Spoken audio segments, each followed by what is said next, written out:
রামনবমী সংক্রান্ত মামলায় মঙ্গলবার আদালতে মুখ পুড়েছে রাজ্যের। নির্বাচন ঘোষণার পরেও শান্তি শৃঙ্খলা রক্ষায় ব্যর্থ প্রশাসন জানিয়ে তীব্র ক্ষোভ প্রকাশ করেন কলকাতা হাইকোর্টের প্রধান বিচারপতির ডিভিশন বেঞ্চ। রামনবমীর দিন মুর্শিদাবাদে হামলার ঘটনায় এনআইএ তদন্তের আবেদনে আদালতে জনস্বার্থ মামলা দায়ের হয়। মঙ্গলবার আদালতে অসমাপ্ত রিপোর্ট জমা দেয় রাজ্য। এরপরেই শুনানিতে রাজ্যের প্রতি চরম ক্ষুব্ধ হয়ে প্রধান বিচারপতি বলেন, মুর্শিদাবাদের সামান্য রামনবমীর উৎসব পালন করতে পারছে না মানুষ। মুর্শিদাবাদের নির্বাচন হবে কিভাবে? নির্বাচন কমিশনকে বলি নির্বাচন বন্ধ করে দিতে। প্রধান বিচারপতির এই মন্তব্যের পরেই পারদ তুঙ্গে রাজ্য রাজনীতির। এক্ষেত্রেও রাজনৈতিক ষড়যন্ত্রের অভিযোগ সামনে এনেছে ঘাসফুল শিবির। देखिए, जो भी हुआ वो अनफॉर्चुनेट इंसिडेंट हुआ।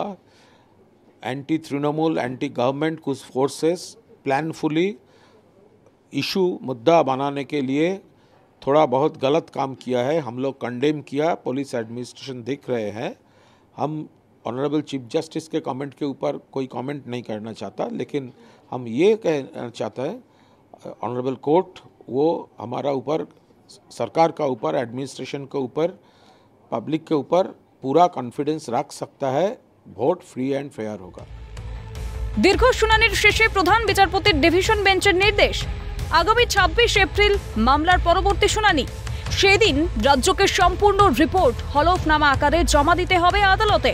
যদিও সেদিন রাজ্য কতটা সত্যি রিপোর্ট পেশ করে তা নিয়ে সংশয়ে বিরোধীরা। রাজ্য প্রকৃত রিপোর্ট দেবে না, মত বিজেপির রাজ্য সভাপতি সুকান্ত মজুমদারের। কি রিপোর্ট দেবে? রাজ্য বলে তো বোমই মারা হয়নি, বেশি মার চকলেট বোম মারা হয়েছিল।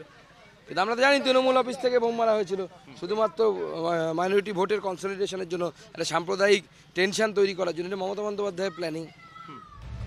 রাজ্যের রিপোর্টের পর আদালত কি পদক্ষেপ নেয় আপাতত সেটাই এখন দেখার। ক্যালকাটা নিউজ।